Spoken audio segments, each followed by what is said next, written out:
खास बात परमेश्वर के वचन से जो प्रभु ने मेरे दिल पे डाली है, जिसके लिए मैं तैयारी कर रहा था, प्रार्थना कर रहा था, उस बात को मैं आपके समक्ष रखना चाहता हूं।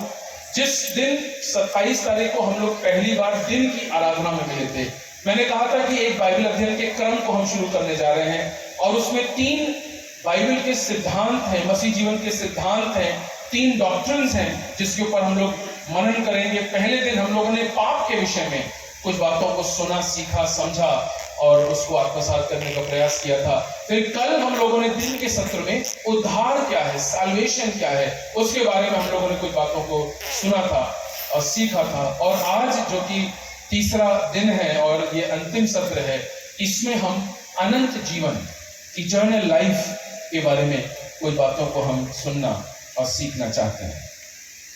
मैं कह रहा हूं कि बहुत सारे प्रश्न हैं जो मानव के मन में रहते हैं, बहुत सारे प्रश्न हैं जिससे इंसान पूरी तरह से ग्रस्त रहता है। Human beings are intrigued with many questions, और दिल के अंदर बहुत सी बार वो प्रश्न जो है वो उफान मारते हैं। और उन तमाम प्रश्नों में से एक प्रश्न है जो शायद कभी आपके दिल में, आपके जहन में, आपके ख्याल में आया होगा कि ये अनंत जीवन क्या होता है। और अगर आपके मन में और आपके दिल में ये प्रश्न आज तक नहीं आया है, तो मैं आज इसको प्रपोज कर रहा हूं आपके सामने कि आप इसके बारे में विचार कीजिए, इसके बारे में सोचिए। अनंत काल का जीवन, हमें तो लगता है कि ये जो पृथ्वी पर हम जीते हैं 60, 70 और 80 वर्ष जैसा बाइबल में लिखा हुआ है, यही बहुत लंबा है। मैं आपको बता रहा हूं, ये तो एक बालू की किनके की कण के समान है अनंत काल के दृष्टिकोण से। अनंत काल का जीवन वो अनंत है। ये जो 60, 70, 80 वर्ष हैं, ये तो नगण्य है, नेग्लिजिबल है, ये तो आज है और समाप्त हो जाएंगे। सो हम इस पृथ्वी पर के अपने जीवन के लिए बहुत प्रयास करते हैं, बहुत विचार करते हैं, बहुत इंतजाम करते हैं, और हम कैसे पृथ्वी पर के अपने जीवन को जिएंगे उसके लिए हम तमाम प्रकार के इंतजामों को रखते हैं। सब लोग करते हैं, अच्छी बात है, करना भी चाहिए, करना भी चाहिए। लेकिन सवाल ही उठता है कि वो जीवन जो इस जीवन के बाद का है, जो अनंत काल का जीवन है, उस जीवन को जीने के लिए हमने क्या तैयारी की? What preparations have been made to live the eternal life that is there? दुख की बात यह है मेरे भाइयों बहनों, बहुत सारे मसीह विश्वासियों को इस बारे में कुछ पता ही नहीं, उनको कोई आइडिया नहीं है। They have no clue ये अनंत काल का जीवन होता क्या है, कैसे मिलता है, इसमें क्या करना पड़ता है, ये कब शुरू होता है, कब खत्म होता है, कुछ नहीं पता, कुछ नहीं पता। बस हम यूहन्ना 3:16 रटे हुए हैं बचपन से, तो उसको बोलते रहते हैं, उसके मायने को नहीं समझते, उसके अर्थ को नहीं समझते कि अनंत काल का जीवन, इटर्नल लाइफ क्या चीज है। मत्ती की इंजील और उसके 19वें अध्याय में और उसके 16 से 22 पद के बीच में एक घटना का जिक्र है, और संक्षेप में इसी हिस्से से कुछ एक बातों को आपके सामने रखना चाहता हूं।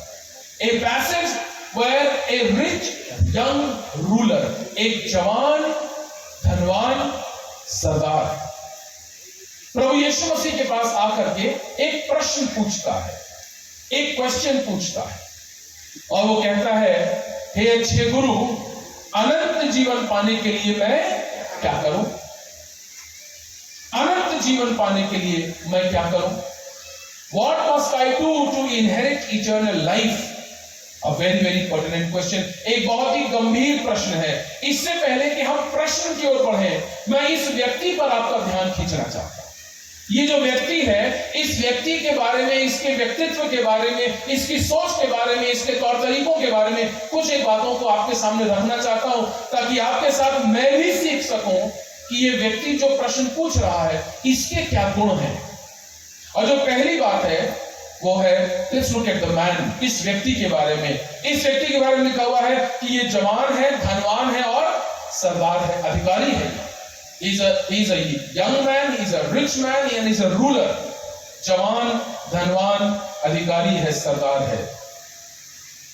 बड़ी कमाल की बात है, जवान भी है, धनवान भी है, अधिकारी भी है, और तब भी सोच रहा है कि अनंत जीवन पाने के लिए मैं क्या करूं। जरा अपने आसपास, अपने परिवार में, अपने आस पड़ोस में, अपनी कलीसिया में, अपनी संस्थाओं में जवान, धनवान अधिकारी वर्ग के लोगों के बारे में जरा सा सोच लीजिए, उनके दिल में क्या प्रश्न रहते हैं। कोई है ऐसा जवान धनवान अधिकारी जो ये सोचता हो कि अनंत जीवन पाने दिल में क्या है? क्योंकि जवान धनवान अधिकारियों के दिल में तो और बहुत सी दूसरी बातें हैं। और पैसा कैसे कमाया जाए, और बड़े पद पे कैसे पहुंच जाए, फलाना को कुर्सी से कैसे उतारा जाए, पार्टी पॉलिटिक्स कैसे की जाए, और भी अधिक अपना वर्चस्व कैसे बढ़ाया जाए, अपना बिजनेस कैसे बढ़ाया जाए, अपनी और ताकत और अपनी और सामर्थ्य कैसे बढ़ाई जाए, अपने भविष्य को कैसे और संवारा जाए, अच्छा करियर और कैसे बनाया जाए, बढ़िया सी लड़की बढ़िया सा लड़का मिल जाए, उससे कैसे शादी कर ली जाए। तमाम सारी बातें हैं जो जवान धनवान अधिकारियों के मन में रहती हैं। और मैं कह रहा हूं इन बातों में कोई बुराई नहीं है जी। अगर आप अच्छे भविष्य की कामना करने के लिए प्रयास करते हैं, कोई बुराई नहीं है इसमें। अगर आप और पैसा कमाना चाहते हैं, इसमें कोई बुराई नहीं है। और मैं इस समय विशेष तौर से जितने यहाँ पर जवान बैठे हुए हैं, मैं आपसे मुखातिब हूं, 1 मिनट के लिए जरा गौर से सुनिएगा। बहुत अच्छी पढ़ाई करिए, बहुत मेहनत से पढ़ाई करिए, बहुत बढ़िया नौकरी पकड़िए और कस के पैसा कमाइए, खूब पैसा कमाइए, इसमें कोई बुराई नहीं है। अगर आपसे कोई कहता है क्या पैसा पैसा करती है, तू पैसे पे क्यों मरती है, इग्नोर करिए ऐसे लोगों की बातों को। जो खुद नहीं कमा पाए वो आपको भी नहीं कमाने देंगे। इग्नोर करिए उनको। आप मेहनत करिए, आप अच्छी नौकरी पकड़िए, बढ़िया नौकरी पकड़िए, खूब पैसा कमाइए और उस पैसे को प्रभु की सेवा में लगाइए। क्योंकि जो परमेश्वर आपको देगा, यदि आप पलट के परमेश्वर को देंगे, तब आप देखिएगा परमेश्वर आसमान के झरोखे खोल देगा। और जिनके घरों में आसमान के झरोखे खुले हुए दिख रहे हैं, जरा सा बंद कमरे में जब वो दुआओं में अपना सब कुछ प्रभु को सौंपते हैं, उस पर भी गौर कर लीजिएगा। आपकी एक आंख, मैं अपना व्यक्तिगत आपको बता रहा हूं, पर्सनल बता रहा हूं मैं, मेरी एक आंख मेरे पैसे पर हमेशा रहती है। उसका कारण है, उसका कारण यह है कि मैं अपने परिवार के लिए जिम्मेदार हूं, मैं अपनी पत्नी के लिए जिम्मेदार हूं, मैं अपने बच्चों के लिए जिम्मेदार हूं, मैं अपने बुजुर्ग बाप और मेरी बुजुर्ग माँ जो घर पर उसके लिए मैं जिम्मेदार हूं। अगर मैं जिम्मेदारी से नहीं जीऊंगा तो परिवार नहीं चल पाएगा। इसलिए एक आंख पैसे पर हमेशा। ध्यान रखिएगा, इसमें कोई बुराई नहीं है अगर आप अमीर बनना चाहते हैं तो, लेकिन साम दाम दंड भेद करके मत बनिए, मेहनत करके बनिए, ईमानदारी से बनिए। मैंने जब केमिस्ट्री पढ़ाना शुरू किया था, इलाहाबाद यूनिवर्सिटी का कॉलेज है जैसे मैंने बताया आपको, तो मैंने नौकरी के पहले 5-6 साल जी तोड़ मेहनत करी, क्योंकि मेरा विषय ऐसा है जो आसानी से न समझ में आता है न समझाया जाता है। केमिस्ट्री है ना, इट इज अ मिस्ट्री। और मैं बीएससी के और एमएससी के स्टूडेंट्स को बताता हूं कि केमिस्ट्री साहब बड़ी बेवफा होती है। अगर आपने उसको छोड़ा विषय को, तो वो ऐसा छोड़ के भागती है कि फिर पकड़ में आती नहीं है। वो बड़ी बेवफा विषय है। तो मैंने 5-6 साल बहुत जी तोड़ कड़ी मेहनत करी, क्योंकि मैं अपने सब्जेक्ट में बहुत अच्छा होना चाहता हूं। मैं चाहता हूं कि जब मैं क्लास में खड़ा हूं और पढ़ाऊं, मैं आपको बता रहा हूं जैसे मैं प्रचार करता हूं, मैं ऐसे ही पढ़ाता भी हूं। और 3-3, 4-4 घंटे, इसीलिए यहाँ जो 50 मिनट मिलता है ना प्रचार करने के लिए, मुझे समझ ही नहीं आता ही कब शुरू हुआ कब खत्म हो गया, क्योंकि मेरी तो रेगुलर क्लास ही 2.25 घंटे की होती है। बहुत मेहनत। और उन दिनों में इलाहाबाद में कोचिंग का व्यवसाय बहुत बढ़ा चढ़ा के शुरू हुआ था। कोचिंग IIT PMT के लिए कोचिंग्स वहां पर इलाहाबाद में शुरू हुई थी। और एक कोचिंग के मालिक ने मुझसे आकर डिपार्टमेंट मुलाकात करी और कहा कि सर हम चाहते हैं कि आप आकर के हमारी कोचिंग में पढ़ाएं। मैंने कहा साहब आपको मेरे बारे में किसने बता दिया? तो उन्होंने कहा हम लोग ने स्टूडेंट्स के बीच में सर्वे किया और उससे मालूम पड़ा कि जस्टिन सर ECC में है, इनऑर्गेनिक केमिस्ट्री के बहुत अच्छे टीचर हैं, उनको बुला लीजिए, भीड़ यहाँ पर बढ़ेगी, इसलिए हम सर आपके पास आए हैं। मैंने कहा भैया मैं इलाहाबाद यूनिवर्सिटी में पढ़ाता हूँ और इलाहाबाद विश्वविद्यालय में कोचिंग करना बैन है, मना है, शिक्षक कोचिंग नहीं कर सकते, लिहाजा मैं कोचिंग नहीं कर पाऊंगा सर। कह रहे नहीं सर सप्ताह भर मत करिए, संडे को कर लीजिए, 3 बैच पढ़ा लीजिए, सुबह दोपहर शाम, केवल 3 बैच आके पढ़ाइए सर, हफ्ते में 1 बार। और बहुत इंसिस्ट करने, बहुत इंसिस्ट। ये बात मैं आपको 2006 या 2007 की बता रहा हूँ। अब इतने सीनियर व्यक्ति थे कि मैं उनको बार बार मना भी करते, मुझे थोड़ा संकोच हो रहा था कि मैं कैसे उनको मना करूं। सीनियर व्यक्ति थे, लर्नेड आदमी थे और थोड़ा संकोच हो रहा था। तो उनको सिर्फ टालने के लिए मैंने कहा कि अच्छा सर ये बताइए पेमेंट कितना करेंगे। तो उन्होंने कहा कि आपको कितना चाहिए। तो बड़ा भारी ऑफर मिल गया मुझे। मैंने सोचा, अब अपने दिमाग से बहुत सोच कर मैंने कहा सर मैं 12,000 रुपए रोज कर लूंगा, 4,000 रुपीज पर आवर, ये मेरा चार्ज है। कहने लगे ठीक है, कब से ज्वाइन कर रहे हैं सर? उस समय मेरी महीने की तनख्वाह 13,000 थी और मैंने दिन का 12,000 रेट लगाया और राजी। फिर मैंने दोनों हाथ जोड़ करके उनसे माफी मांगी। मैंने कहा सर मैं तो अपनी तरफ से बहुत बढ़ा करके रेट लगा रहा था कि आप मना करके चले जाएंगे, मगर आप तो राजी हो गए। लेकिन मैंने कहा सर मैं कर नहीं पाऊंगा। कहने लगे संडे है सर, क्या प्रॉब्लम है? मैंने कहा सर संडे है यही तो प्रॉब्लम है। मैंने कहा खुदा का दिन है सर, आराधनालय के अलावा कहीं नहीं जाऊंगा। जिस परमेश्वर ने परिवार दिया है, जिस परमेश्वर ने मुंह दिया है, वो पैसा भी देगा और वो संभाल भी लेगा। मुझे आपके 12,000 पर वीक की जरूरत नहीं है।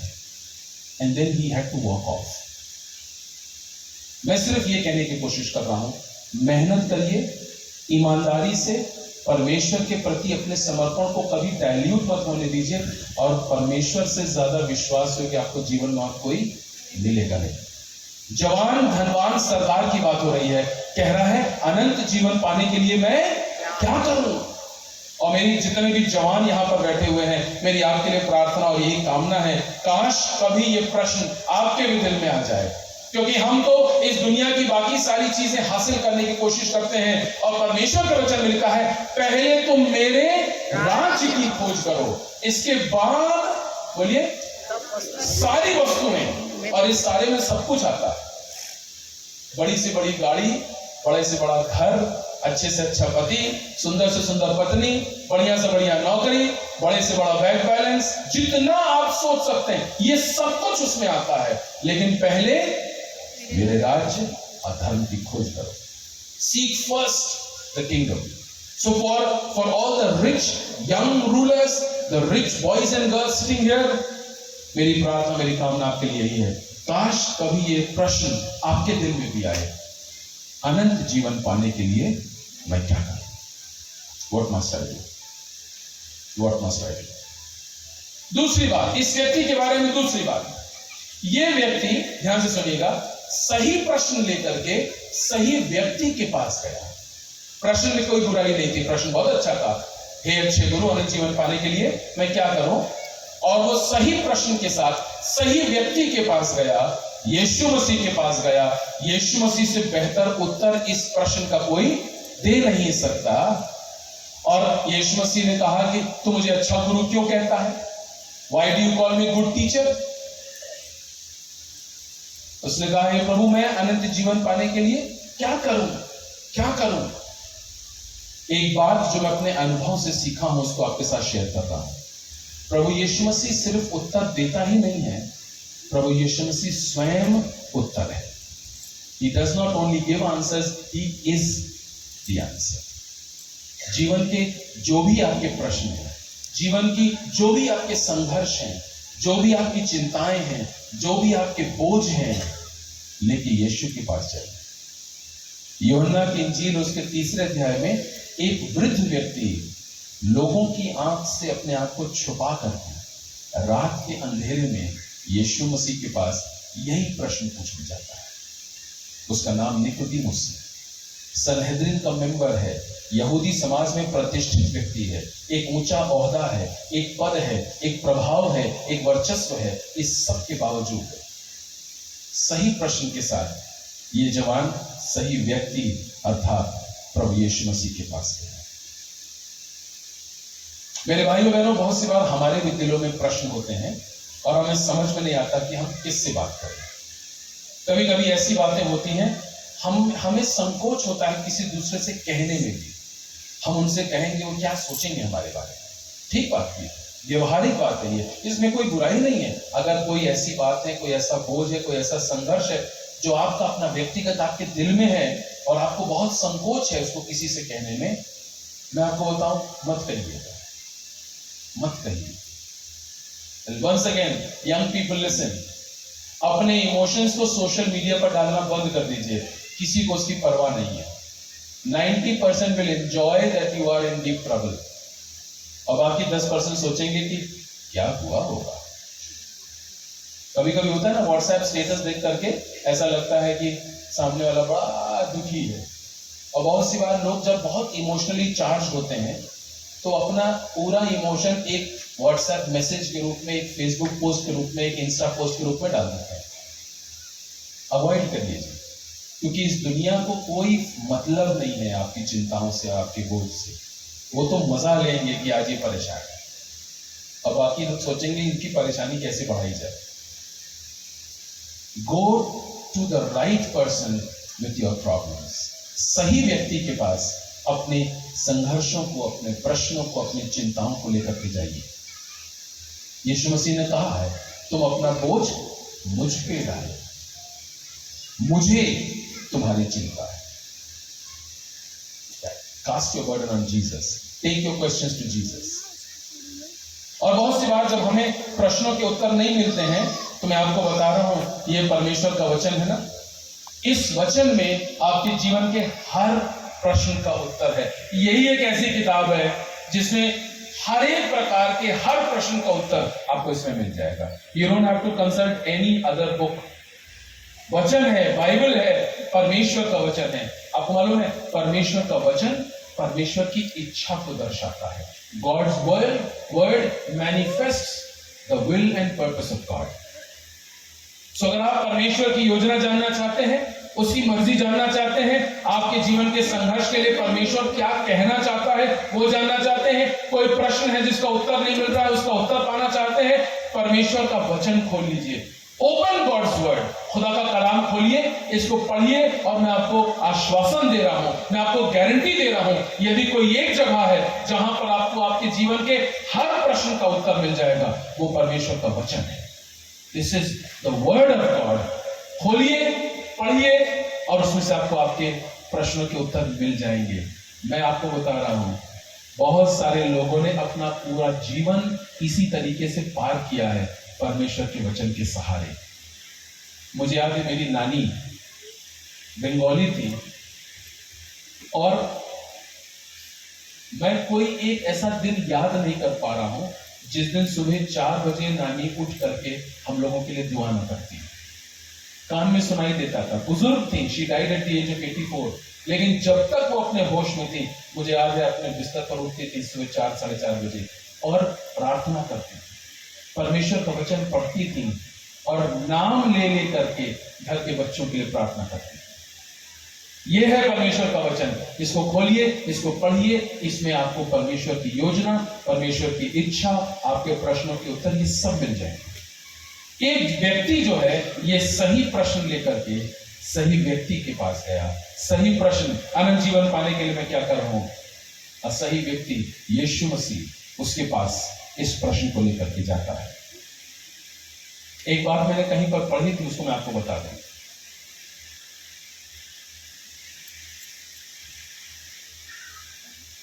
जब आप बाइबल अध्ययन के लिए, मनन के लिए बैठते हैं, एक समूह में भी चाहे बैठे हो चाहे अकेले बैठे हो, बहुत सी बार बहुत सारे विचार हमारे मन में, हमारे जहन में रहते हैं। वो विचार जो है कभी कभी हमें बहुत कंफ्यूज कर देते हैं। ऐसा लगता है बिल्कुल जैसे मिश्रण हो गया है बहुत सी बातों का दिमाग के अंदर में, और हम बाइबल पढ़ तो रहे हैं मगर समझ में नहीं आ रहा। So this is what I read somewhere, when you close your mouth God will open his mouth. जब तुम अपना मुंह बंद करोगे तब परमेश्वर अपना मुंह खोलेगा। आप परमेश्वर की वाणी सुनना चाहते हैं तो अपना मुंह बंद करें, शांत हो जाए। जब हम लोग प्रार्थना करने के लिए बैठते हैं तो बहुत सी बार, और मैं भी ये करता हूं, मैं आपसे अलग नहीं हूं, ये सारी गलतियां, खामियां मुझ में भी हैं। ऐसा नहीं कि मैं बड़ा सिद्ध व्यक्ति हूं, नहीं, सिद्ध तो कोई भी नहीं बाइबल में लिखा हुआ है। अंश अंश करके हम सिद्धता की ओर बढ़ रहे हैं। तो ये सारी गलतियां और खामियां मेरे अंदर भी हैं, और अपने अनुभव से ही मैं इन बातों को आपको बता रहा हूं।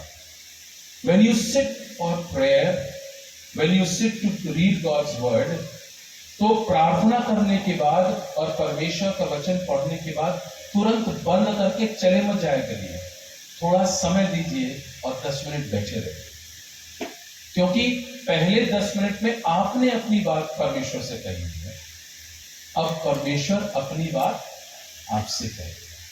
तो अपनी बात कहने के लिए तो हम उपस्थित थे, लेकिन जब परमेश्वर आपसे बात करना चाहता है उस समय पर आप गाड़ी चलाने लगे, लेडीज घर का काम करने लगी, जवान और कुछ करने लगे, तो प्रभु बात कैसे करेगा? प्रार्थना में सिर्फ हम थोड़ी कहते हैं, परमेश्वर भी तो कहता है हमसे। ये तो उसी समान हुआ कि डॉक्टर साहब के पास गए, डॉक्टर साहब मेरे पेट में बहुत दर्द है, 3-4 दिन हो गए, बहुत तकलीफ है, उठ नहीं पा रहे हैं, बैठ नहीं पा रहे हैं, ऐसा नहीं वैसा नहीं, बहुत परेशानी है डॉक्टर साहब। अपनी सारी बात उसको बता दी, ओके थैंक यू डॉक्टर साहब, अब मैं चलता हूँ, चले गए।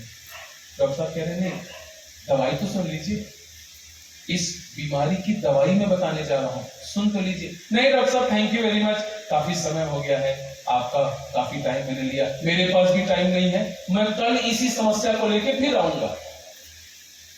डॉक्टर साहब कह रहे हैं ब्रदर 2 मिनट, मैं बता रहा हूं आपको।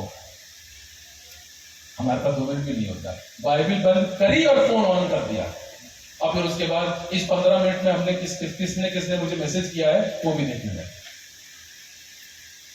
Right question to the right person. ये जवान धनवान सरदार सही प्रश्न लेके सही व्यक्ति अर्थात यीशु मसीह के पास जाता है। तीसरी बात इस व्यक्ति के विषय में, सही प्रश्न था, सही व्यक्ति के पास गया, लेकिन फिर भी उदास लौट गया। इससे ज्यादा दुख की बात नहीं हो सकती कि वो सही बात लेके सही व्यक्ति के पास गया, लेकिन वहां लिखा है कलाम में कि वो वहां से उदास लौट करके आया। He came back very very sad। जो प्रश्न उस व्यक्ति ने पूछा था, प्रभु यीशु मसीह ने उसका उत्तर उसको दिया था। अगर उस व्यक्ति ने उस उत्तर को मान लिया होता तो आनंदित वहां से लौटता, लेकिन वो नहीं माना, सो उदास वहां से लौट आया। सो मैं ये कह रहा हूं कि आप सही मनसा लेकर के परमेश्वर की हुजूरी में बैठेंगे भी, लेकिन अगर उसकी कही हुई बात को मानेंगे नहीं और करेंगे नहीं, तो जैसे उदास आए थे, जैसे बोझिल आए थे और जैसे चिंतित आए थे, वैसे ही लौट जाए। और बहुत सारे लोग हैं जिनकी पूरी जिंदगी गुजर गई ऐसे ही आने और जाने, जीवन में कोई काम नहीं, जीवन में कोई परिवर्तन नहीं आया, कोई सुधार नहीं आया, जैसे थे वैसे ही रहे। ये व्यक्ति उदास होकर के वहां से वापस लौट के चला गया। कह रहा है, हे प्रभु अनंत जीवन पाने के लिए मैं क्या करूं? एक भ्रांति है, एक मिसकंसेप्शन है, उसको लग रहा है शायद कुछ करने से अनंत जीवन मिल जाएगा। यही हम भी सोचते हैं, यही हम लोग भी सोचते हैं जी, कहते नहीं है, उन शब्दों का प्रयोग नहीं करते, मगर सोचते हम भी यही हैं, मैं क्या करूं कि अनंत जीवन पाऊं? तो प्रभु यीशु मसीह भी क्या करना उसको बता रहा है, प्लेइंग विद दिस मैन, तो ऐसा कर, तो आज्ञाओं को माना कर। प्रभु मैं तो आज्ञा मानता हूं, बचपन से मानते आया हूं, लिखा हुआ है, मैं तो लड़कपन से सारी आज्ञाओं को मानते आया हूं, अभी भी मुझ में किस बात की कमी है? अब जानते हैं इसका मतलब क्या है? आज्ञा मानने से अनंत जीवन नहीं मिलता, अच्छे काम करने से अनंत जीवन नहीं मिलता। आप सोचते हैं कि ये कर देंगे, इसके बदले में मुझे अनंत जीवन मिल जाएगा। We want to exchange, barter system समझते हैं ना, पुराना वाला बार्टर सिस्टम, ये दो उसके बदले ये ले लो, है ना, 2 किलो चावल ले लो, 2 किलो गेहूं ले लो। हम लोग कभी कभी अनंत जीवन इसी तरह से पाना चाहते हैं, उद्धार का अनुभव इसी तरह से पाना चाहते हैं। प्रभु मैंने 3 गीत गाए हैं, अब तो अनंत जीवन मिल ही जाना चाहिए। अरे पूरे 52 संडे में, साल भर के 52 संडे, प्रभु केवल 5 संडे में नहीं गए, बाकी सब संडे हम चर्च गए हैं, तो अब तो आई डिजर्व इटर्नल लाइफ। ये कह रहा है व्यक्ति यीशु मसीह से, अनंत जीवन पाने के लिए मैं क्या करूं? यीशु मसीह यही तो कह रहा है उसको कि तुम्हारे कुछ करने से अनंत जीवन नहीं मिलेगा। अब भी तुम में किस बात की कमी है? अब भी तुम में किसी बात की कमी है। तो ध्यान रखिएगा, कुछ करने और न करने से किसी को अनंत जीवन न मिला है और न मिलेगा। आगे इसके यीशु मसीह एक और बहुत गंभीर बात इस व्यक्ति से कहते हैं। अब सुनिए, अब यीशु मसीह मुद्दे की बात कर रहे हैं, मुद्दे की बात कह रहे हैं। चल ठीक है, तू तो सब कुछ बचपन से मानते आया है, very good, you are a good boy, yes you are a good boy from the beginning, yes ठीक। अपना सारा माल जब कंगालों में बांट दे, आ और मेरे पीछे हो। जो कुछ तुम्हारे पास में है जाओ और सब कंगालों में बांट दो, फिर आना, जब तुम्हारे पास कुछ ना बचे तब मेरे पास आना, अतः फिर हम लोग अनंत जीवन की बात करेंगे। लिखा है कलाम में, वो व्यक्ति इस बात को सुन के उदास होकर के वहां से चला गया। आगे लिखा है क्यों उदास होकर चला गया? क्योंकि वो बहुत धनवान था। और इस बात को बहुत सी बार बहुत से लोग बिल्कुल गलत तरीके से इंटरप्रेट करते हैं कि वो धनवान था ना, इसीलिए वो उदास होकर के चला गया। अर्थात ऐसा प्रतीत होता है कि यीशु मसीह धनवानों को पसंद नहीं करते हैं। ऐसा प्रतीत होता है परमेश्वर चाहते ही नहीं कि आप धनवान बने, इसीलिए बिल्कुल जर्जर रहिए। हम लोग के यूपी में पादरी साहब अगर नई कार में आए तो पादरी साहब ने नई कार खरीदी, इनके पास इतना पैसा कहां से? ऐसी बात होती है, ऐसे ऐसे करके। अरे भैया, अगर पादरी साहब ने नई कार खरीदी तो आपको क्या दिक्कत है? आपसे मांग के लिए है क्या? अरे कहीं से उन्होंने पैसा बचाया, संभाला, प्रार्थना करी, परमेश्वर ने दिया, तब ले लिया उन्होंने। और उन्होंने भी वैसे लिए जैसे आप लेते हैं कि कोई डाउन पेमेंट किया, बाकी ईएमआई में देंगे। कौन सा डाउन पेमेंट? पूरा 16 लाख रुपए देके गाड़ी खरीद के ले आए। भैया फिर भी आजकल कपड़े देखे उनकी वाइफ को देखे, हर संडे भैया कहां से आता है पूरे समय बिचारे पादरी साहब। नहीं, पादरी साहब को बेचारा क्यों कहते हैं लोग? मुझे नहीं समझ में आता। बेचारा, अगर वो बेचारा अपना हाथ खींच लेना तो नानी याद आ जाए। अगर वो बेचारा प्रार्थना करना आपके लिए बंद कर देना तो नानी याद आ जाएगी। अगर आपकी दुख बीमारी मुसीबत में अगर आपके बगल में आके खड़ा हो जाए ना तो दिन को तारे नजर आ जाएंगे। बेचारा नहीं है पादरी, परमेश्वर का भेजा हुआ खादिम है, उसकी इज्जत करिए। और अगर वो उठ रहा है तो उसके लिए खुदा का शुक्र करिए। होता नहीं है हमसे, हम लोग हम तो यार नौकरी वाले, हम तब नहीं कर पा रहे। ये तो यार बेचारे पादरी साहब। अब बेचारे पादरी साहब, अगर वो भूरा वाला जो जूता होता है ना, उससे हट करके अगर कोई दूसरा अच्छा जूता पहने,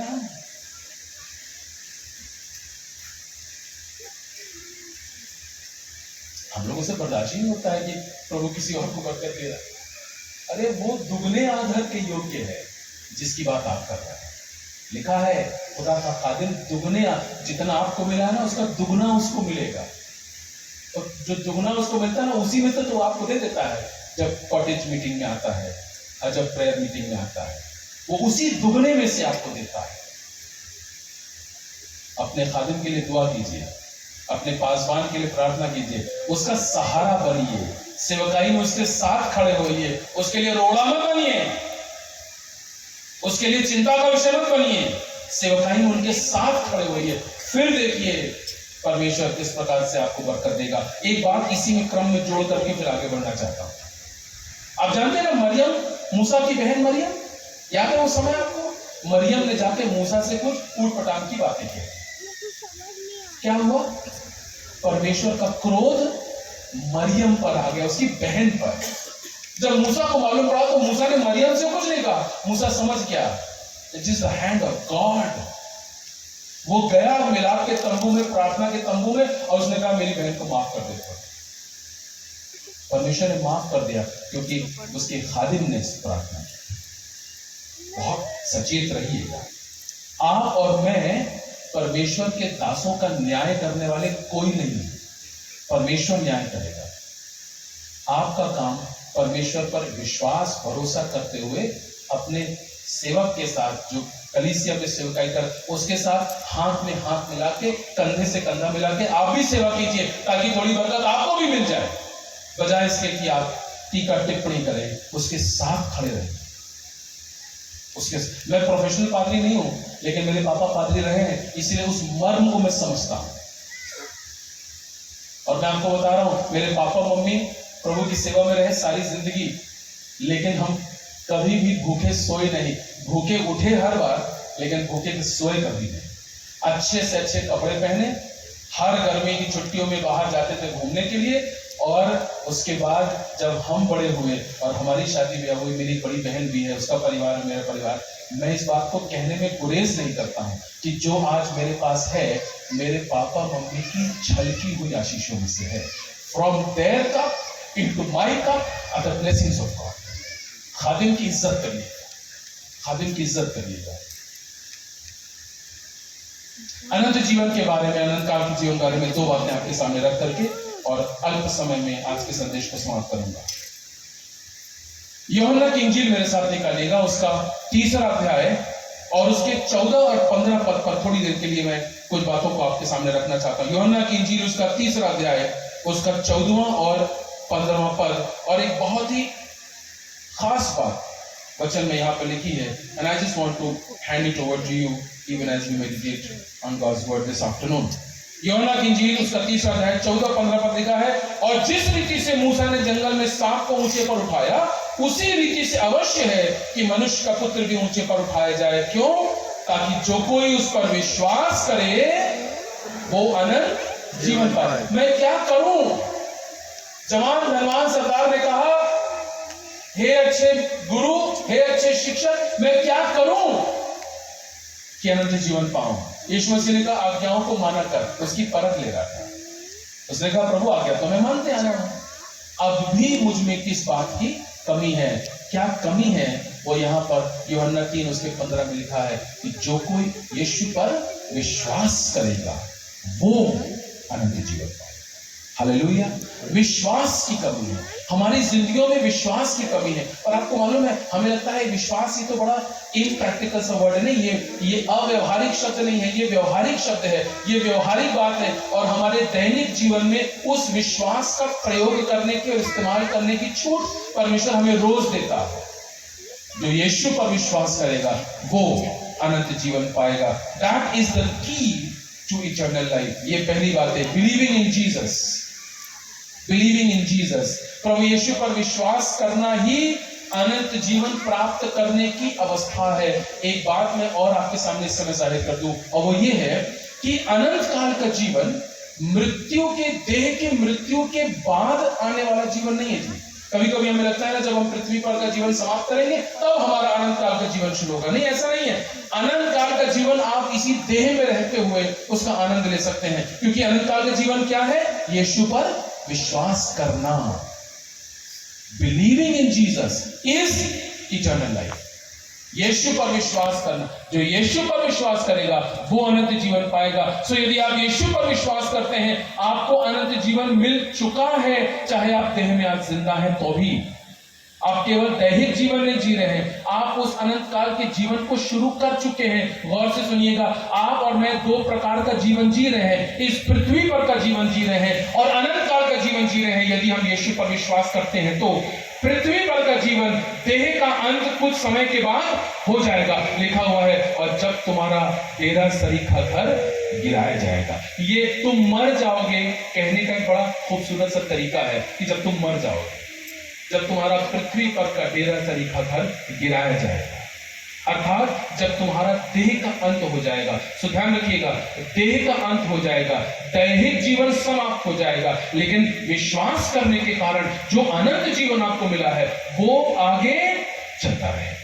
वो नहीं, उसका नाम ही है अनंत, जिसका अंत नहीं होगा।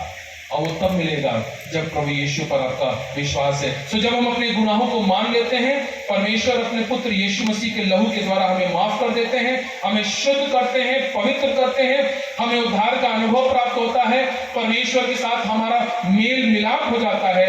इस अवस्था को अनंत जीवन कहा जाता है। This state of being in communion and fellowship with God is eternal life. तो अनंत जीवन पाने के लिए मैं क्या करूं? यीशु मसीह ने कहा, जा अपना सारा माल कंगालों में बांट दे, तब आ मेरे पीछे बोले। अर्थात यीशु मसीह ये कह रहा है, तू अपने पैसे पर भरोसा मत कर, तू मुझ पर भरोसा कर। लिखा हुआ है वो वहां से उदास होकर के चला गया क्योंकि वो बड़ा धनवान था। और तब पढ़िएगा, आगे लिखा हुआ है, और एक ऊंट का सुई के नाके में से निकलना तो संभव है, लेकिन एक धनवान का परमेश्वर के राज में दाखिल होना संभव नहीं है। A misunderstanding is what we have. एक गलत विचार, एक गलत बात हम लोगों को इस हिस्से को पढ़ के लगते हैं। बहुत से बार लोग इसी का प्रचार भी करते हैं कि ये धनवान, लिखा धनवान परमेश्वर के राज्य में प्रवेश नहीं करेगा। नहीं, ऐसा नहीं है।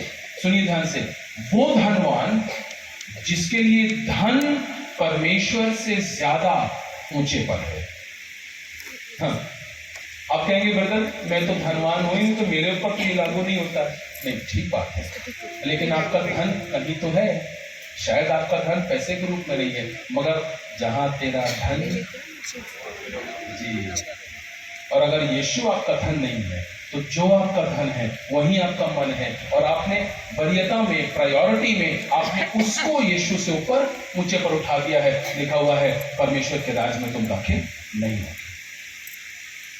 Believing in Jesus, having faith in Jesus, यीशु पर भरोसा करना, उस पर विश्वास करना, उस पर निर्भर रहना, उस पर आश्रित रहना, यदि ये है आपका जीवन, लिखा है तो जो यीशु पर विश्वास करेगा वो अनंत जीवन पाएगा। और अगर आप विश्वास करते हैं, कर चुके हैं, तो आपको अनंत जीवन प्राप्त हो चुका है।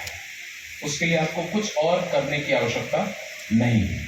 Nothing that you have to do to receive eternal life any further. और आखिरी बात, अनंत काल के जीवन की एक परिभाषा और बाइबल में हमको मिलती है, और मैं उसको भी आपके सामने रख करके और अपनी बात को फिर समाप्त करना चाहूंगा। यूहन्ना की इंजील उसका 17वां अध्याय और उसका 3रा पद, gospel of John chapter number 17 looking at verse number 3, और यहां इस प्रकार से लिखा है, अब सुनिए, लिखा है और अनंत जीवन ये है।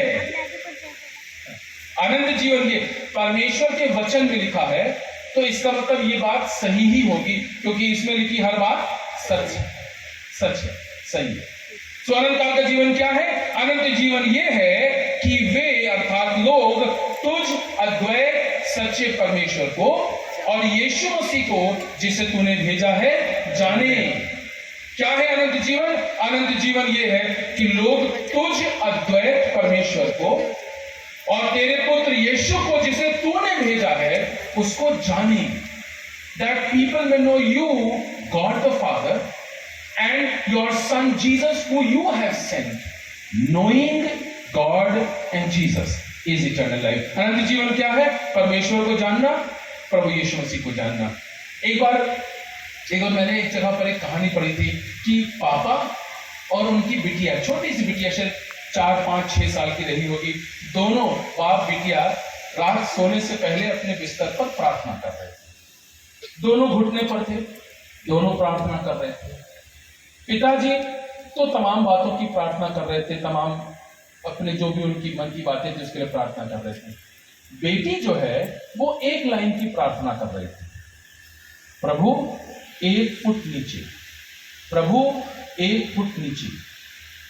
अब बाप को सुनाई दे रहा था, बेटी कुछ प्रार्थना कर रही है, प्रभु 1 फुट नीचे, लॉर्ड 1 फीट डाउन, प्रभु 1 फुट नीचे। तो जब दोनों की प्रार्थनाएं समाप्त हुई तो पापा ने बिटिया को गोदी में उठाया और कहा, बेटा तुम ये क्या प्रार्थना कर रही थी? 1 फुट नीचे, 1 फुट नीचे। बेटी ने कहा, पापा आप दिमाग में बहुत कुछ जानते हैं, विश्वास नहीं करते हैं, तो बस मैं यही कह रही थी, प्रभु 1 फुट नीचे, प्रभु 1 फुट नीचे। कि जो कुछ ये दिमाग से जानते हैं और दुआ कर रहे हैं उस पर विश्वास करना शुरू कर दें। 1 फुट नीचे, क्योंकि यहां हम बहुत कुछ जानते हैं लेकिन दिल में उस पर विश्वास हम नहीं करते हैं। लिखा है यूहन्ना 17:3 में, और अनंत जीवन ये है कि तुम मुझ अद्वैत परमेश्वर को और मेरे पुत्र यीशु को जिससे मैंने भेजा है तुम जानो।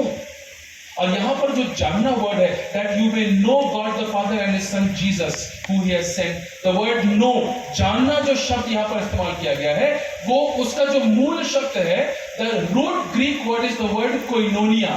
कोइनोनिया का मतलब होता है एक घनिष्ठता का संबंध। अटल भाई यहां पर बैठे हुए हैं, बड़े प्रेमी हमारे भाई हैं, मैं इनको जानता हूं और इनके बारे में जानता हूं, ये दो बातें बिल्कुल अलग हैं। इनको जानना इनके बारे में जानना दो बिल्कुल अलग बातें हैं। आप मुझे जानते हैं या मेरे बारे में जानते हैं, ये दो बातें बिल्कुल अलग है। मैं आपको बताऊं, फिलहाल आप मुझे जानते ही नहीं है, फिलहाल आप सिर्फ मेरे बारे में जानते हैं। जितना आपने लोगों से सुना है, जितना आपने मुझसे बातचीत की है, आप सिर्फ मेरे बारे में जानते हैं। मुझे जानना है ना, तो 2-4 दिन मेरे साथ गुजारिए, तब मालूम पड़ेगा कि सुबह 4:30 बजे मेरा मूड कितना खराब रहता है, या रात 11 बजे में कितना चैतन्य रहता हूं। जब घर में सब लोग सोने मांगते हैं, मुझे लगता है चलो गाड़ी उठा घूमने चलते हैं। मेरी पर्सनालिटी, मेरे तौर तरीके, मेरी सोच, मेरी समझ, वो तब जानेंगे जब मेरे साथ आप समय गुजारेंगे। कोइनोनिया वर्ड जो है ना, कोइनोनिया वर्ड किसी के बारे में जानने की बात नहीं करता है, किसी को जानना, अर्थात एक घनिष्ठता का, an intimate, close, one-on-one, face-to-face working relationship, एक क्लोजनेस की बात दर्शाता है यहाँ पर कोइनोनिया। तो मुझ द्वैत परमेश्वर को जानो, घनिष्ठता का संबंध, और तुम मेरे पुत्र यीशु को जानो जिसे मैंने भेजा है, एक घनिष्ठता का संबंध। अर्थात परमेश्वर और उसके पुत्र यीशु के बारे में नहीं जानना, सिर्फ उसको जानना व्यक्तिगत रीति से। आप उसे व्यक्तिगत रीति से जानते हैं, वो आपका व्यक्तिगत परमेश्वर है। एक व्यक्तिगत रिलेशनशिप की बात हो रही है।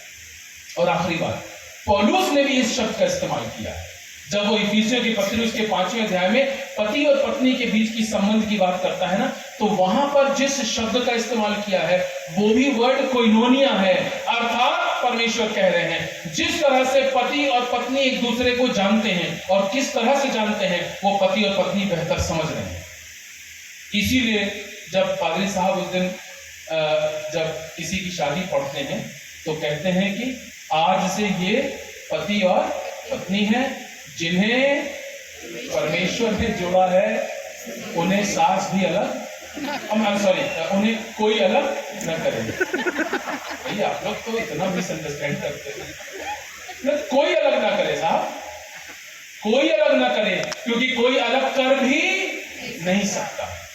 और मैं आपको बता रहा हूं, जितने सीनियर जहां बैठे हैं, कोशिश भी मत करिएगा आपके बेटा और बहू के बीच में कोई गड़बड़ी पैदा कर दे, तो कुछ दिन तो बेटा आपकी सुनेगा, फिर उसके बाद आप ही को 4 बात सुना दे, और फिर अपनी बीवी को लेकर के दूसरे घर में रहने लगेगा। फिर आप कहेंगे भैया बड़ा जमाना खराब हो गया, आजकल तो अच्छे साथ रहते नहीं रह तो रहा था, वो आपने उसका जीना हराम कर डाला। सुबह शाम जब वो नौकरी, आज तुम्हारी पत्नी ने ऐसा कर दिया, आज तुम्हारी पत्नी ने ऐसा कर दिया, आज हमको ठंडी रोटी दे दी, आज चौकोर रोटी दे दी। अरे भैया उसको जीने दीजिए। जितना ये मैं अपनी माँ के अनुभव से आपको बता रहा हूं, मेरी माँ मुझे भले डांटती हो, मेरी पत्नी को कभी नहीं डांटती, और समझदार नहीं दिखती, क्योंकि जो मेरी पत्नी से प्यार करेगा उससे मैं प्यार करूंगा, और जो मेरी पत्नी से अन्य से दुश्मनी निकालेगा, आप समझ ही रहे हो द हस्बैंड से, क्योंकि फाइनली तो जब सब कुछ दिन अंत हो जाकर जाना था, जाना तो उसी पास है, तो अपना रिलेशनशिप ठीक रखिए। उसी शब्द का प्रयोग पौलुस करता है, koinonia, a close, intimate, face to face. पति की सारी बात पत्नी जानती है, पत्नी के दिल का सारा हाल पति जानता है।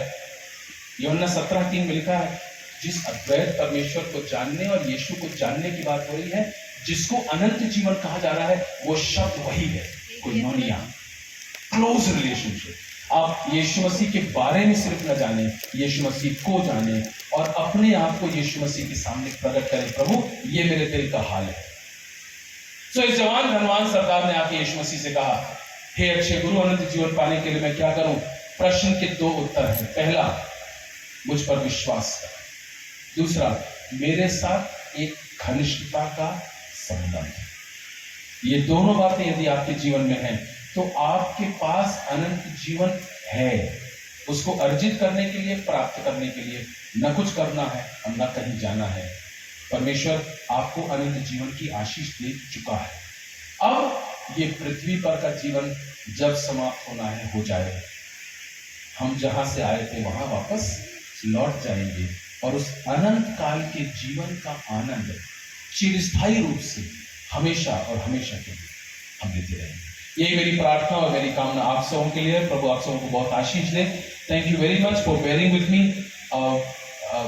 आपसे मिल करके, आपके साथ समय गुजार करके मुझे बहुत अच्छा लगा और मैं यहाँ से एक नई ऊर्जा और एक नई स्फूर्ति के साथ लौट रहा हूँ। ज़रूर से मेरे लिए, मेरे परिवार के लिए, मेरे काम के लिए और सेवकाई के लिए ज़रूर से प्रार्थना कीजिएगा। Thank you.